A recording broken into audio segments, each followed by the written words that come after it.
আচ্ছা দি, আমি আসছি। হ্যাঁ, সাবধানে যা, ঠিক আছে? যা।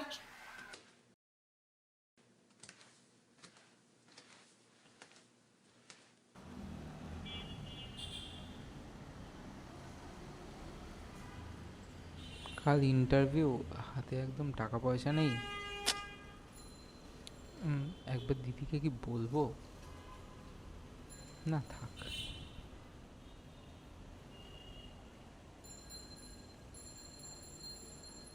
ভাই দাঁড়া।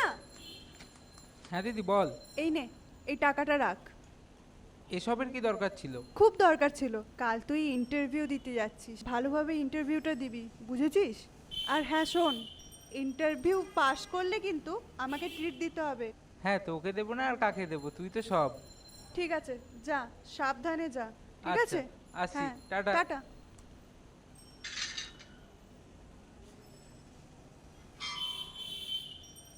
এখন তোর অফিস আছে না? হ্যাঁ, একটু পরেই বেরোবো। আচ্ছা, সাবধানে যাস। হ্যাঁ, তুইও সাবধানে যাস। আচ্ছা, টাটা।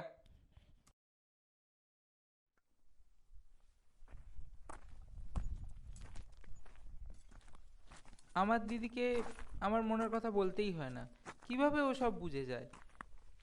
ভাই বোনের সম্পর্কটাই মিষ্টি মধুর, তাই না? আমার দিদির সম্পর্কে আরো জানতে দেখুন কাল রাত্রি।